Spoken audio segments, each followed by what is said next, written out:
peak of the summer season, and we have a heat wave to prove it. If you're like me, you're looking for quick ways to feed your family and beat the heat too.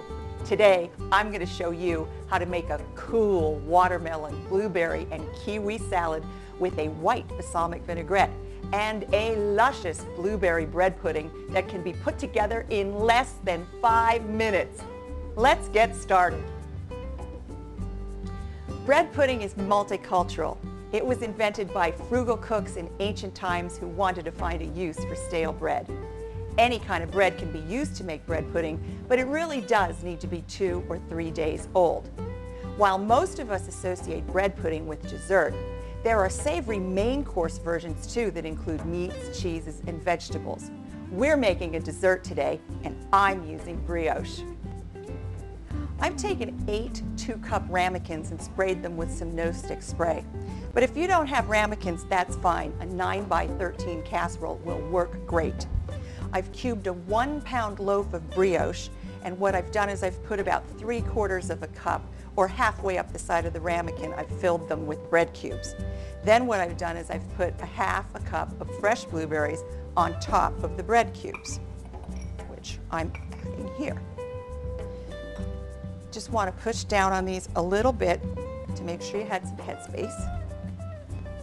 And next I'm going to top all of these off with about another 1/2 cup of bread. This is such a quick and easy recipe, and everybody just loves bread pudding.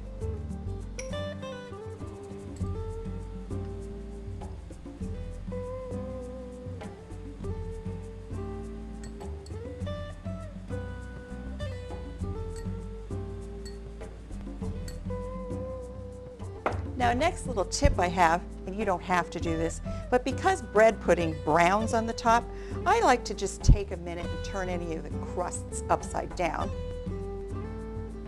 And that way we won't have anything that browns too much or burns. It's time to make our custard.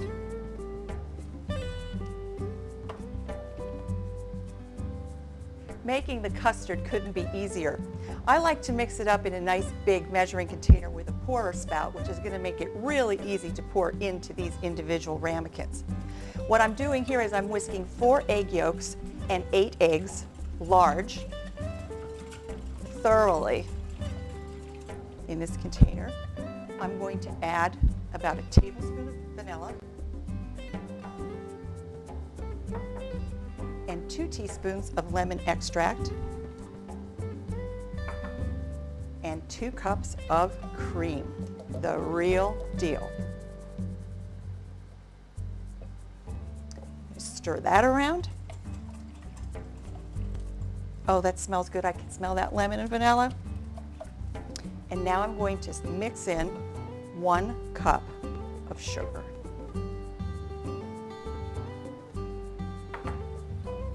Now this will take a minute or so because you really, really do want to make sure that these ingredients are thoroughly mixed and thin.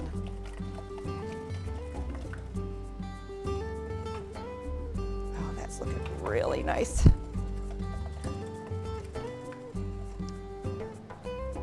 Now for the fun part. Take my whisk out.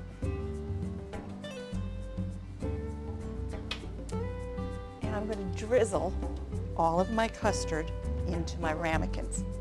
And you want to do this really slow to give all of this lovely custard mixture. Stop if it looks like it's going to go over the sides. Give it plenty of time to drizzle its way down through all of those nooks and crannies.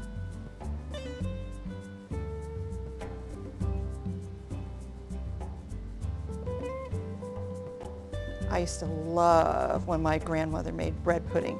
She used to put raisins and nuts in hers too, which are options.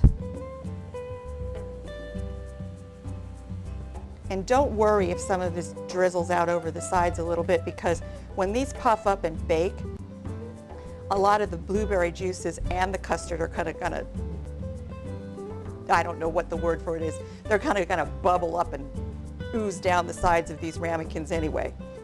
Now you'll know when they're full. You'll start, it's kind of hard for you to see, but I can see the custard coming up. Like this one is just about done. The custard's near the fill line of the ramekin. And the fill line is actually this little lip around the outside.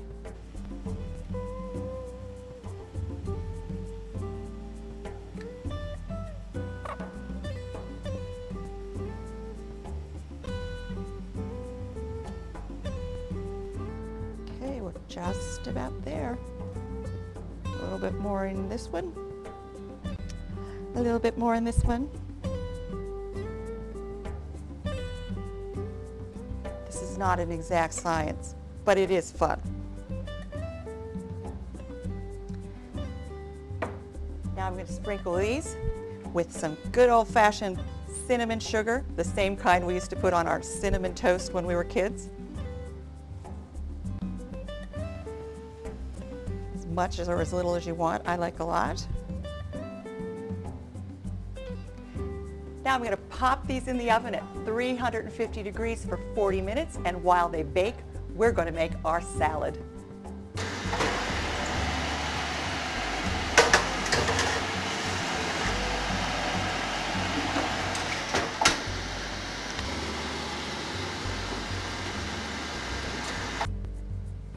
Making the balsamic vinaigrette couldn't be easier. I'm going to put 1 cup of white balsamic vinegar in a bowl or a measuring container. And the reason I'm using white balsamic vinegar instead of dark balsamic vinegar today is white balsamic vinegar isn't going to discolor my salad or the chicken that I'm going to serve with this dish tonight. I'm going to add 1/2 cup of vegetable oil. Not quite a half yet. 1/2 cup of sugar.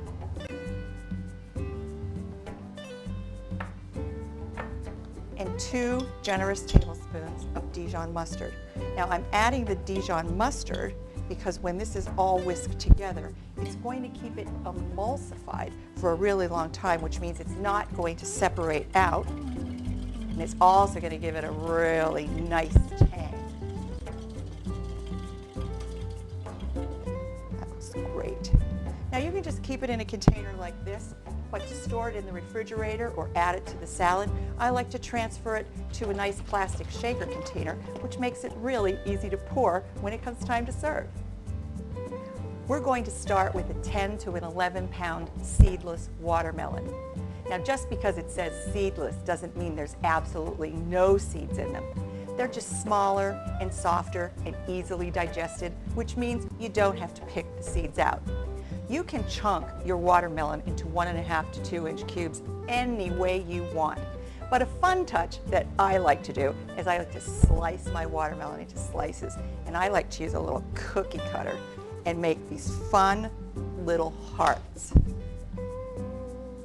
This goes really fast, and your kids will get into this. If you do the slices, now sometimes one will get stuck like that and you just push it out the other end. My watermelon is all sliced in a big bowl, and this is about 12 cups of watermelon. I'm going to add 2 cups of blueberries. I'm going to add 6 or 7 kiwi that have been peeled or sliced. If you don't like kiwi, or even if you have an allergy to them, feel free to substitute strawberries. About 1.5 to 2 cups of red onion. Yes, onion with our fruit. You're gonna love it, trust me. This is 1 cup of feta cheese that's been cubed, and I'm only gonna add half of it now. We're gonna use the other half to garnish the salad. And this is 1 cup of lightly toasted walnuts, and I'm going to do the same. I'm gonna add half and garnish with half. Add about half of my dressing. 1/2 of it, or about 1 cup, because the other half is going on my chicken tonight. We're going to toss this together, and when I'm done tossing this all together, I'm going to cover it with plastic wrap and I'm going to put it in the refrigerator for 3 to 4 hours. And when we come back, it's time to eat. This has been a banner year for blueberries, and the ones I use today came out of my backyard. But they're available in grocery stores and local farmers markets everywhere. For 3 more of my blueberry recipes, blueberry pie, blueberry buckle, which is a coffee cake, and blueberry jam, just go to my website.